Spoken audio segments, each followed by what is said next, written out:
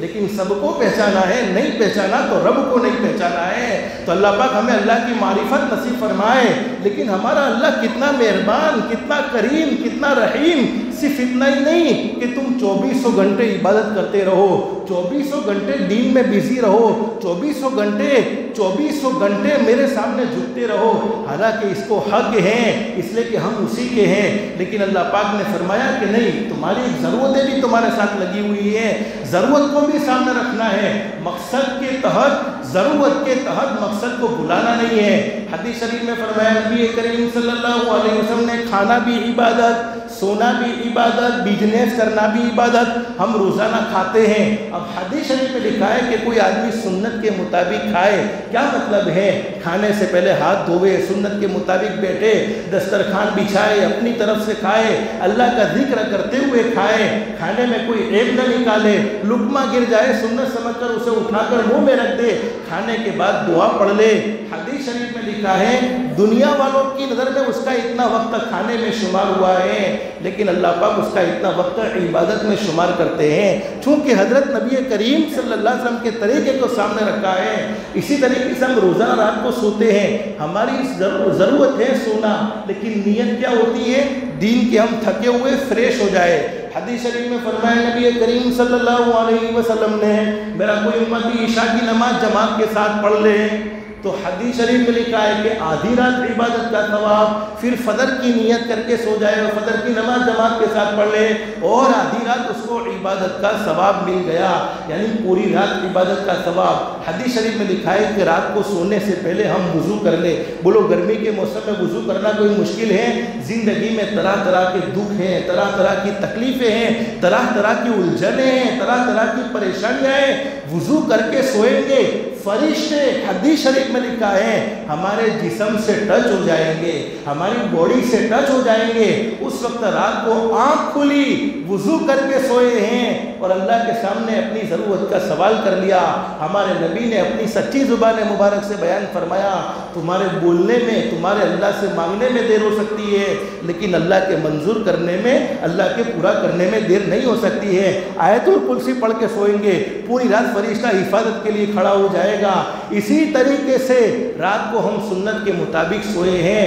حدیث شریف میں لکھا ہے کہ اللہ پاک فرشتوں سے فرماتے ہیں او میرے فرشتوں، اگرچہ یہ میرا بندہ سویا ہے لیکن سویا میرے محبوب کے طریقے پر ہے، سویا حضرت محمد رسول اللہ صلی اللہ علیہ وسلم کے طریقے پر ہے، اس لیے اس کی رات سونے میں شمار نہیں ہوگی بلکہ اس کی پوری رات عبادت میں لکھ دو۔ بولو اس سے آسان دین کوئی ہو سکتا ہے؟ اس سے آسان شریعت کوئی ہو سکتی ہے؟ چونکہ یہ سفر کا مہینہ، اب سفر کے مہینے میں حضرت نبی کریم صلی اللہ علیہ وسلم سے بولو کوئی عمل ثابت نہیں ہے۔ اور میں مختصر بتلا دوں، سفر کا مہینہ کوئی نحوست والا نہیں، بہت سی جگہ پر اس کو نحوست والا سمجھتے، ہمارے یہاں تو جانتے بھی نہیں ہیں، بلکہ مہینوں کی تعداد بولو کس نے مقرر کی ہے؟ اللہ نے مقرر کی ہے۔ اور کب مقرر کی تھی؟ جب اللہ پاک نے آسمان و زمین کو پیدا فرمایا۔ تو میں اصل بتلانا یہ چاہتا ہوں، یہ اسلامی مہینوں کے اعتبار سے سفر کا مہینہ اور انگریزی مہینوں کے اعتبار سے اگست کا، جس کو ہم کہتے ہیں اگست کا مہینہ۔ اب بہت سی جگہ پر یہ مضمون دیا جاتا ہے کہ اگست کے مہینے میں جمعہ کے بیان میں ہندوستان کی آزادی پر بات کی جائے۔ میں تاریخ کا علم رکھنے کا بولو کوئی منکر اور تاریخ کے علم کی کوئی نفی نہیں کرتا ہوں، کتابیں موجود ہیں، اس کو پڑھنا چاہیے۔ ہندوستان کی تاریخ ہر زبان میں لکھی ہوئی ہے۔ ہمارے علماء دیوبند نے ہندوستان کی آزادی کے لیے جو قربانیاں پیش کی ہیں وہ قربانیاں کتابوں میں بھری پڑی ہیں، لیکن جمعہ کے مبارک دن میں یہ باتیں تفصیلاً بولو ہو سکتی۔ لوگ مجھے کہتے ہیں مول صاحب ہندوستان کی آزادی پر بیان ہو سکتا ہے؟ میں کہا نہیں ہو سکتا ہے، ہندوستان کی آزادی پر مجھے بولتے ہی نہیں آتا۔ ہاں جہنم سے آزادی پر بلوا لو، الحمدللہ گھنٹوں گھنٹوں بول سکتا ہوں۔ ہندوستان کی آزادی پر بولنے کے لیے بہت کچھ ہوتا ہے لیکن مجھے نہیں آتا ہے۔ تو میں اصل بتلانا یہ چاہتا ہوں، اللہ پاک نے ہمیں بہت خوبصورت زندگی نصیب فرمائی، زندگی دینے کے بعد آزاد نہیں چھوڑا بلکہ زندگی کا مقصد بھی سمجھایا۔ اسی طریقے سے ہم کماتے ہیں، کمانا بھی اگر شریعت اور سنت کے موافق ہوتا ہے تو ہمارا کمانا دنیا والوں کی نظر میں کمانا ہوتا ہے، لیکن شریعت کی نظر میں عبادت ہوتا ہے۔ حدیث شریف میں فرمایا نبی کریم صلی اللہ علیہ وسلم نے، میرا کوئی امتی حلال کمائی اس لیے کرتا ہے کہ کسی کے سامنے ہاتھ نہ پھیلانا پڑے، اپنے گھر والوں کی ضرورتیں خود پوری کر دے، پڑوسیوں کے ساتھ حسن سلوک کا معاملہ کرے، اپنے ماں باپ کے ساتھ حسن سلوک کا معاملہ کرے، دنیا والوں کے سامنے سوال نہ کرنا پڑے، تو کل قیامت میں میرے اس امتی کے چہرے کو اللہ پاک 14ویں رات کے چاند سے بھی زیادہ چمکدار کر دیں گے۔ اور ایک حدیث میں کیا فرمایا نبی کریم صلی اللہ علیہ وسلم نے، میرا کوئی امتی حلال کمائی کرتے ہوئے، دنیا کماتے ہوئے، بزنس کرتے ہوئے، اپنی آفس پر بیٹھے ہوئے، اپنی دکان پر بیٹھے ہوئے شام کو تھک جاتا ہے، تھکنے کی برکت سے اللہ پاک اس کی زندگی کے سارے گناہوں کو معاف کر دیتے ہیں۔ بولو اس سے آسان دین کوئی ہو سکتا ہے؟ اس سے آسان شریعت کوئی ہو سکتی ہے کہ ہم دنیا بھی کما رہے ہو اور ہمارے گناہ بھی معاف ہو رہے ہو؟ اور ایک حدیث میں کیا زبردست بات بیان فرمائی، حضرت علی رضی اللہ تعالیٰ فرماتے ہیں نبی کریم صلی اللہ علیہ وسلم نے ارشاد فرمایا، میرا کوئی امتی حلال کمائی کی تلاش میں، حلال کمائی کی جستجو میں، حلال کمائی کو ڈھونڈنے میں اپنے گھر سے نکلتا ہے، اللہ پاک اس بندے کو محبت سے دیکھتے ہیں۔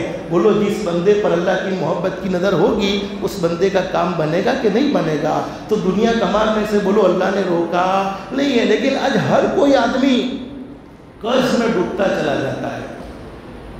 پیسے ہیں، برکت نہیں ہے، کہتے کہ نہیں کہتے؟ روزی میں برکت نظر آتی نہیں ہے، اور برکت دینے والا کون؟ اللہ۔ لیکن آگے اللہ قرآن کریم میں کیا بات بیان فرماتے ہیں؟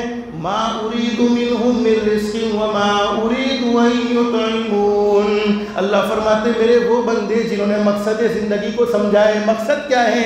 اللہ کو راضی کرنا۔ مقصد کیا ہے؟ حضرت نبی کریم صلی اللہ علیہ وسلم کے طریقے کے مطابق زندگی گزارنا، بھلائیوں کے داعی بننا، برائیوں سے روکنا، یہ ہماری زندگی کا مقصد ہے۔ خود بھی دین پر چلنا، دوسروں کو بھی دین پر چلنے کی دعوت دینا، یہ ہماری زندگی کا مقصد ہے۔ اگر ہم مقصد کے تحت زندگی گزارتے ہیں پھر روزی کے پیچھے بھاگنے کی ضرورت نہیں، بلکہ روزی خود ہماری طرف چل کر آتی ہے۔ اور آج لوگ کہتے ہیں روزی پر کسی نے جادو کیا، جنات کی پرابلم، کوئی جادو، کوئی جنات کی پرابلم روزی پر نہیں ہوتی ہے۔ مقدر کی روزی اللہ پاک نے لکھ دی ہے، جتنا اس کے مقدر میں ہے اتنا اسے مل کر رہے گا، اور موت بھی انسان کی فکس ہو چکی ہے۔ اللہ نے جو وقت مقرر کیا ہے اس وقت پر موت آ کر رہے گی۔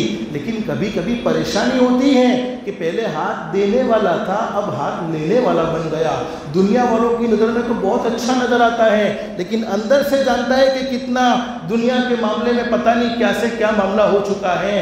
تو حقیقت یہ ہے، یہ جادو جنات نہیں ہوتا، یہ اللہ کو ناراض کرنے کا نتیجہ ہوتا ہے۔ اور تنبیہ الغافلین میں یہ بات لکھی ہوئی ہے۔ ایک صحابی نے بڑی زبردست بات بیان فرمائی، جب تو اپنے ذکر میں جب تو اپنے دل میں سختی محسوس کرے، دل کے سخت ہو جانے کی نشانی کیا ہے؟ اللہ کے قرآن کو سنتے ہیں دل بولو اثر لیتا، حضرت نبی کریم صلی اللہ علیہ وسلم کی حدیث کو سنتے ہیں دل اثر لیتا نہیں ہے، جنت اور جہنم کے تذکروں کو سنتے ہیں نہ جنت کا شوق پیدا ہوتا ہے نہ جہنم کا ڈر دل میں آتا ہے، کسی کے ساتھ برا کرتے ہوئے دل گھبراتا نہیں ہے، کسی کو پریشان کرتے ہوئے دل تل ملاتا نہیں ہے، تو سمجھ لینا چاہیے یہ دل سخت ہو چکا ہے۔ صحابی فرماتے جب تو اپنے دل میں سختی محسوس کرے اور رزق میں محرومی دیکھے، یعنی تیری روزی میں تجھے تنگی نظر آنے لگے، دین بدین تو غریب بنتا چلا جاتا ہے اور جسم تیرا بیماریوں کا شکار بن گیا ہے، یعنی ایک بیماری کا علاج مکمل ہوا نہیں فوراً دوسری بیماری شروع ہو گئی، دوسری بیماری کا علاج مکمل ہوا نہیں فوراً تیسری بیماری شروع ہو گئی، تو سمجھ لینا تو نے اپنی زبان سے کوئی ایسی بات کہی ہے جو اللہ کو ناراض کرنے والی ہے، جس کا نہ کوئی دینی فائدہ ہے نہ کوئی دنیاوی فائدہ ہے، کسی کے دل کے ٹکڑے ٹکڑے کر دینے والی، کسی کے دل کو تو نے زخمی کر دینے والی بات کہی ہے، جس کے نتیجے میں تیرا دل سخت ہو گیا ہے، رزق میں تجھے محرومی کا سامنا کرنا پڑا ہے اور جسم طرح طرح کی بیماریوں کا شکار ہو چکا ہے۔ تو میرے بھائیو، جمعہ کا مبارک دن ہے، بس اللہ سے دل سے دعا کر لو، اللہ ہم سب کو 5 وقت کی نماز کا اہتمام کی توفیق نصیب فرمائے۔ نمازوں کو صرف جمعہ کے ساتھ خاص نہیں کرنا چاہیے بلکہ نمازیں ہمیشہ پڑھتے رہنا چاہیے۔ دن رات میں اللہ پاک نے ہمیں 24 گھنٹے عطا فرمائے، 24 گھنٹے میں اللہ پاک نے صرف ہم سے سوا گھنٹہ یا 1 گھنٹہ مانگا ہے۔